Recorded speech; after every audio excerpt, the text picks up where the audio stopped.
На ден 2 јуни поднесов како член на комисијата, постојана анкетна комисија, иницијатива за одржување на надзорна расправа.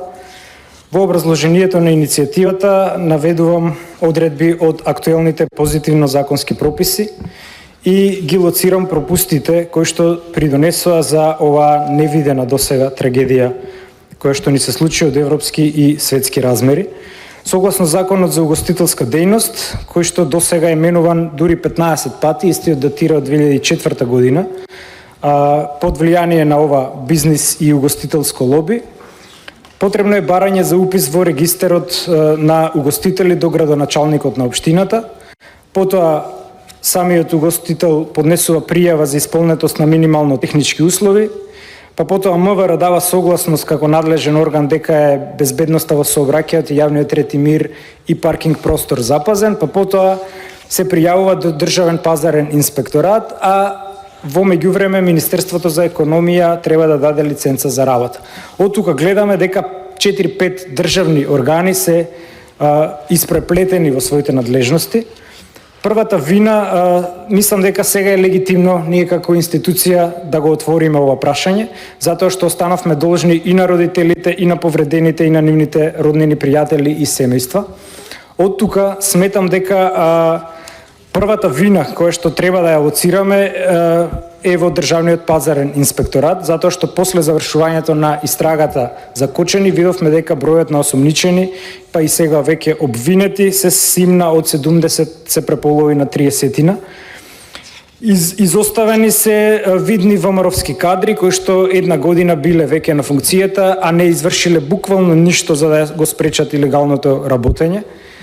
Секогаш кај нас се после свадба тапани, па така видовме дека после тоа, после трагедијата, се извршија вонредни инспекцијски надзори.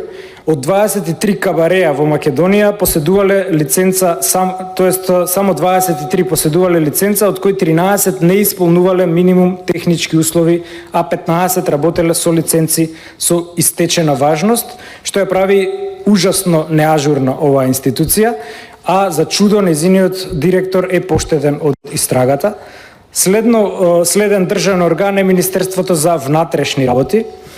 Тоа има надлежност во делот на услови за заштита на јавен ред и мир, безбедност во сообраќајот, паркинг простор, пиротехника, значи единствен надлежен за запалливи и експлозивни материи и надзор врз приватните агенции за обезбедување. Ништо од ова не е сторено, а гледаме дека нема ниту морална одговорност на министерот. Следно е Министерството за економија, сега веќе преименувано во Министерство за економија и труд, кое што е надлежно во делот на издавање лиценци, но и во делот на одземање лиценци. Чудно е зошто не бил направен тој надзор за да се констатира дека таа дискоштала не исполнувала ниту минимум технички услови за работа и зошто не е одземена лиценцата. Следен е градоначалникот на Кочани, кој што треба да води евиденција на угостителски објекти и преку неговите инспектори да врши надзор, тоа не е сторено.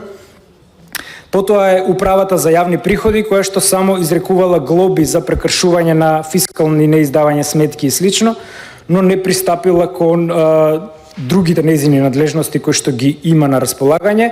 И последниот во низата е самиот јавен обвинител, односно јавното обвинителство на Република Македонија, начело со Љупчо Коцевски, кој што воспостави едно килаво обвинение и според видни професори по право и кривичари не издржливо пред суд, кој ќе биде соборено. Чисто за увид на јавноста, сите овие 35-6 луѓе кои што се обвинети, плюс правните лица, се обвинети за член 292 од Кривичниот законник. Тоа е кривични дела против општата сигурност на луѓето и имотот, тешки дела против општата сигурност, а во врска со член 288.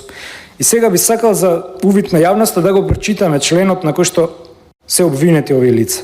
Вели тој што со пожар, поплава, експлозија, отров или отровен газ, ионизирачко зрачење, моторна сила, електрична или друга енергија или со друго општо опасно дејствие или средство ќе предизвика значителна опасност за животот или телото на луѓето или за имотот од големи размери, ќе се казни со затвор од 6 месеци до 5 години.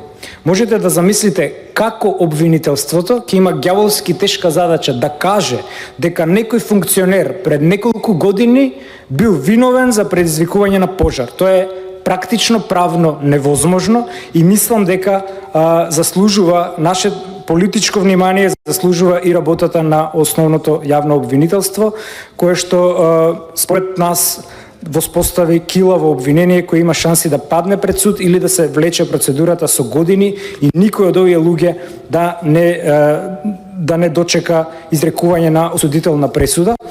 Од друга страна, имаме актуелни ВМРО-вски функционери кои што го штителе дрогата и рекетот во Источна Македонија, а кои што само под притисок на левица и поднесената кривична пријава за попречување на правдата против премиерот беа повикани, но од сосема друго оделение, од оделението за организиран криминал и корупција, каде што веројатно ВМРО-вците не можеле да извршат притисок. Од таа причина сметаме дека и како институција сме должни пред граѓаните да одржиме надзорна расправа и согласно тоа јас како член на оваа комисија барам истата да донесе одлука за одржување на расправата. Ви благодарам.